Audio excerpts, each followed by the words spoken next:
अस्सलाम वालेकुम dear students. आज का जो हमारा टॉपिक है वो है फिजिकल पेंडुलम। सबसे पहले हम इसकी डेफिनेशन देखते हैं। A rigid body which swings freely about some pivot point और centre of axis called physical pendulum. Rigid body वो बॉडी जिस पर हम कोई फोर्स लगाएं और उस फोर्स के रद्द अमल में उसकी जो शेप है उसमें कोई डिफॉर्मेशन ना आए, मतलब कि उसकी जो शेप है उसमें कोई तब्दीली ना आए, तो ऐसी बॉडी को हम रिजिड बॉडी कहते हैं। विच स्विंग्स फ्रीली, जो कि स्विंग कर रही है freely about some pivot point, किसी पिवट पॉइंट पर, या फिर हम जिसे सेंटर ऑफ एक्सिस भी कहते हैं, कॉल्ड फिजिकल पेंडुलम। अब हम इसकी डायग्राम देखते हैं। इसकी डायग्राम अगर तवज्जो करें तो हमारे पास ये एक रिजिड बॉडी है, ठीक है, जिस पर दो पॉइंट्स है, एक पी पॉइंट है और एक सी पॉइंट है। पी हमारे पास पिवट पॉइंट है और सी इस बॉडी का सेंटर ऑफ मास है, और इनके दरमियान जो फासला है उसको हमने डी कहा हुआ है। अगर हम यहाँ से इस सी पॉइंट को डिस्प्लेस करवा दे थोड़ा, ठीक है, तो यहाँ से डिस्प्लेस करवा के अगर हम इस सी पॉइंट को इस पॉइंट पर ले आते हैं तो ठीक है, तो ये पॉइंट जो है वो इस पी पॉइंट के साथ एक एंगल बनाता है थीटा, ठीक है, ये थीटा एंगल बन गया। और हमें पता है ये अगर बॉडी है तो इसका कोई ना कोई वेट भी होगा, और W is equal to mg, ठीक है, जो कि ग्रेविटी की फोर्स होती है।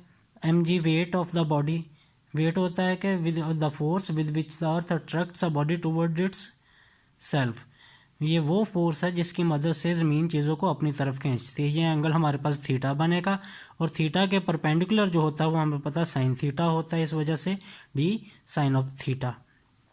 अब देखें, जब इसको हम डिस्प्लेस करवाएंगे जो पिवट पॉइंट है यहाँ पर क्या होगा, एक टॉर्क प्रोड्यूस होगा। अब ये वाली जो डायग्राम है और ये जो डायग्राम है, इन दोनों को मिलाकर ये डायग्राम बनाई गई है, ठीक है। हमें पता है कि जब हम इसको किसी एंगल पर डिस्प्लेस करवाएंगे, ठीक है, तो टॉर्क प्रोड्यूस होगा। Torque is directly proportional to theta, जितना थीटा हम ज़्यादा करेंगे उतना ही टॉर्क ज़्यादा प्रोड्यूस होगा। तो स्टूडेंट्स, हमें पता है कि टॉर्क बराबर होता है टा is equal to R cross F, जहाँ पर आर जो है वो मोमेंट आर्म होता है, और वो मोमेंट आर्म होता है हमारे पास ये वो परपेंडिकुलर डिस्टेंस होता है जो कि एक्सिस ऑफ रोटेशन और line of action of the force के दरमियान में होता है। इस वजह से हम लिखेंगे डी साइन थीटा, और फोर्स की जगह पर हम लिखेंगे mg। तो जब हम इसको आपस में मल्टीप्लाई करेंगे तो हमें मिलेगा mg D sine of theta. और हमें पता है कि टार्क है तो वहाँ पर रिस्टोरिंग टॉर्क भी होगा, और वो minus mg D sine of theta के बराबर होगा। और हमने इससे पहले जो लेक्चर हो चुका है हम उसमें पढ़ चुके हैं, for smaller angles sine theta nearly equal to theta और nearly equal to tangent theta या फिर tan theta. So minus mg sine of theta की जगह हम लिख सकते हैं माइनस mg डी थीटा। तो ये हमारे पास इक्वेशन नंबर 2 बन गई। और हमें पता है Newton second law of motion जो है एंगुलर मोशन, वो हमारे पास होता है टा is equal to I alpha के बराबर, where I is the moment of inertia और आई हमारे पास बराबर होता है I is equal to M R square के। अब हम क्या करेंगे, क्वेश्चन नंबर 2, ये क्वेश्चन नंबर 2 जो है, और ये जो हमारे पास ये वाली इक्वेशन है, इसको हम इक्वेशन नंबर 1 का नाम दे देते हैं। ये जो इक्वेशन नंबर 1 है हमारे पास, इन दोनों को कंपेयर कर लेंगे तो हमारे पास आएगा I alpha is equal to minus mg D sine of theta. तो हमारे पास अल्फा की वैल्यू इधर से अगर हम निकालें तो ये इधर मल्टीप्लाई हो रहा है तो इधर आके डिवाइड हो जाएगा। Alpha is equal to minus mg D over I theta. Alpha हमें पता है कि एंगुलर एक्सेलरेशन हमारे पास, जो लीनियर एक्सेलरेशन है वो D square x over D T square के बराबर होती है, लेकिन ये इधर टॉर्क की बात हो रही है, ठीक है, तो इधर हमारे पास जो एंगुलर एक्सेलरेशन होगी वो D square theta over D T square के बराबर होगी, is equal to minus mg D over I theta. तो ये बराबर आ जाएगा, इस माइनस mg डी को जब हम इक्वल के इस साइड पर लेकर आएंगे, इक्वल के जब इस साइड पर लेकर आएंगे हम, तो हमें क्या मिलेगा, तो ये वाली जो माइनस वाली वैल्यू है ये पॉजिटिव में कन्वर्ट हो जाएगी।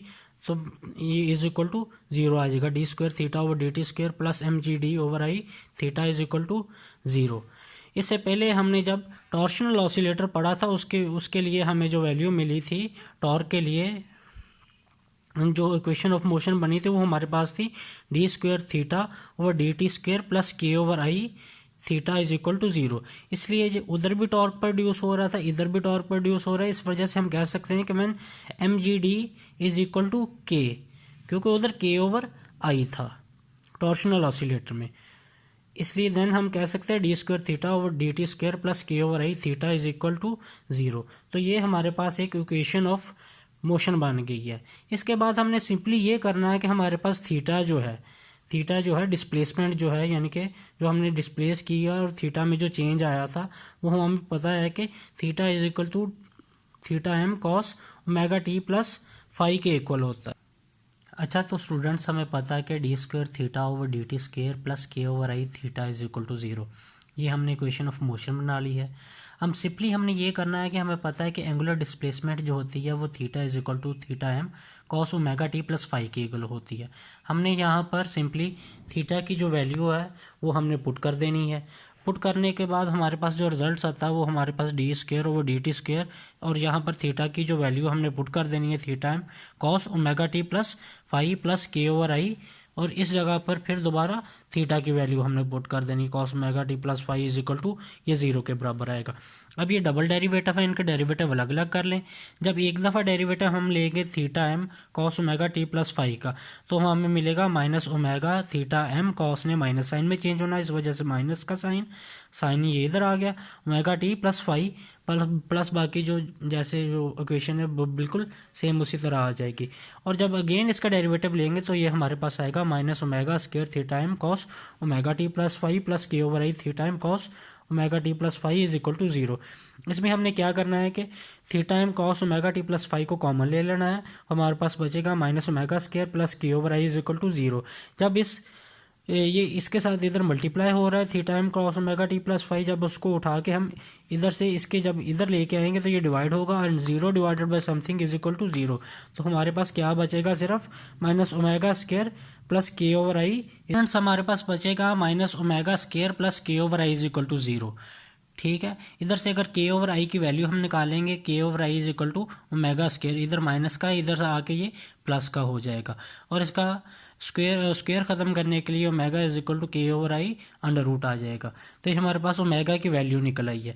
अगर हमने इसका टाइम पीरियड मालूम करना हो तो हमें पता है कि टाइम पीरियड बराबर होता है T is equal to 2 pi over omega के। जस्ट आपने ओमेगा की वैल्यू पुट करनी है, वो के ओवर आई आ जाएगी, और जब इसको इधर से इसको ऊपर लेके जाएंगे तो ये जो रकम है के ओवर आई जो है इक्वेशन जो है वो उलट हो जाएगी, T is equal to 2 pi I over K बराबर आ जाएगा, जो कि ये फिजिकल पेंडुलम का टाइम पीरियड है। तो स्टूडेंट्स अब हम देखेंगे कि simple pendulum as a special case. इसमें हम D is equal to L कर देते हैं, क्योंकि हमें पता है कि जो हमने सिंपल पेंडुलम पढ़ा था उसके अंदर जो फ्रिक्शनल सपोर्ट थी हमारे पास, उसके साथ एक स्ट्रिंग अटैच थी जिसे हमने इनफ्लेक्सिबल स्ट्रिंग कहा था, और उसकी जो लंबाई थी और ये हमारे पास पॉइंट मास था उसको हमने एल का नाम दे दिया था। तो इधर जो हम देखते हैं कि फिजिकल पेंडुलम के अंदर पिवट पॉइंट है और सी, और इसमें इनका जो फासला है हमने उधर उसको डी कर दिया था। सिंपल पेंडुलम में एल है और फिजिकल पेंडुलम के अंदर डी है, इसलिए हमने कह दिया कि D is equal to L. और हमें पता है कि जो मोमेंट ऑफ इनर्शिया है I is equal to M R square के बराबर होता है, लेकिन इस केस के अंदर हमारे पास इधर एम मास है और R square is the distance होता है, इस वजह से I is equal to M D square in the case of physical pendulum, but I is equal to M L square in the case of simple pendulum. और इसी तरह same हमने के की वैल्यूज भी निकालनी है, ये हमारे पास फिजिकल पेंडुलम के लिए और ये हमारे पास सिंपल पेंडुलम के लिए। और हमें पता है T is equal to 2 pi I over K बराबर होता है। जब हम आई और के की वैल्यूज पुट करेंगे सिंपल पेंडुलम के लिए, M L square over M G L, ये एल के साथ इसका स्क्वायर कट हो जाएगा, एम के साथ एम कट हो गया, तो हमें मिलता है एल ओवर जी अंडर रूट, जो कि टाइम पीरियड है एक सिंपल पेंडुलम का। तो हम कह सकते हैं कि सिंपल जो फिजिकल पेंडुलम है एक स्पेशल केस है किस चीज़ का, सिंपल पेंडुलम का।